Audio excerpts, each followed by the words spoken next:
In this case, we're going to go over the Rainbow Maniac. This person is a killer that has at least 13 victims. All were gay men. All the murders happened at a park. The park name is Patras Park, which is located in Carapicuíba, Sao Paulo, Brazil. These murders happened between the years of 2007 to 2008. This park is known to be a spot where gay men go to hook up. All the men were shot in the head with a .38 caliber gun. One victim was bludgeoned to death. Still to this day, nobody knows who the killer is. There's much known about every single victim, especially names and the timeline on when each victim was killed. There are a few English articles, but the info mostly talks about the first victim, which was killed on July 7th, 2007. 32-year-old Jose Cicero Henrique.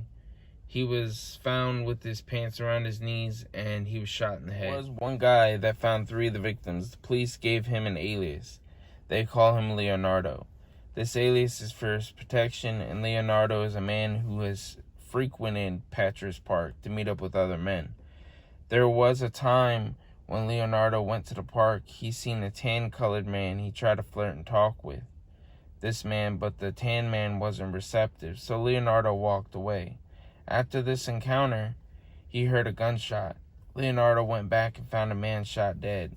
This man is 47-year-old Miguel de Oliveira Filho. I know I just butchered that name, but sorry. Leonardo called the police, and since this was the 3rd time the police seen Leonardo at the scene of a murder victim, they tested him for gunshot residue, but the test came back negative. That's when Leonardo was ruled out as a suspect in the Rainbow Maniac murders. There were 2 other men that he reported to the police, but I couldn't find anything on them. Leonardo is the only person that we know of that knows what the killer looks like. He helped the police with details for a sketch, but I couldn't find anything of that, like the sketch or anything. And it's either because the police didn't release one or they never made one. Or I'm not 100% sure. Sergeant that is retired, his name is, I'm going to butcher his name most likely, but Jairo, Jairo, Francisco Franco. He was a retired police sergeant, and he was a suspect in the Rainbow Maniac murders. A witness saw Franco shoot a black man 12 times. This happened in the same park as all the other murders happened. Franco did get arrested.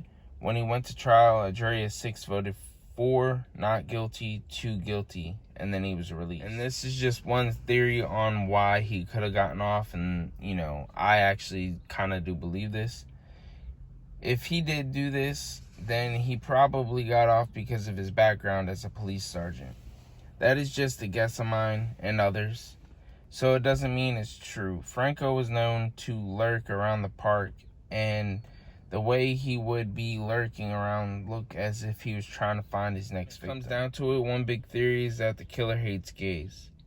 I can see this because it's not like he's killing random people for no reason. He specifically targets gay men.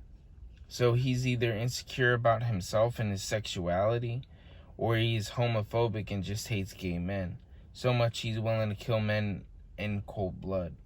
Police Chief Paulo Fortunato said, "We are dealing with a suspect who kills homosexuals exclusively. In his mind, he's cleaning up the place. He hates homosexuals. Who is he? We don't know." It's a really sad case whenever it comes down to it, because in my opinion, I don't care how you roll, which way if you're black, yellow, white, gold, like men, like females, whatever you are, you shouldn't be killed because of skin color or your sexuality, in my opinion. And Brazil makes themselves as a city that's progressive in the LGBTQ plus community, and they had that 2.5 mile pride parade, and they're supposed to be a safe haven for the community, but there are a lot of people that are in Brazil that still hate, and there's still a lot of hate crimes, and that's what I would call this, a hate crime. I mean, because if you look at it, they're specifically targeting those people. And it kind of reminds me of my other case that I did of the doodler, which just happened in the 70s, but kind of reminds me of that.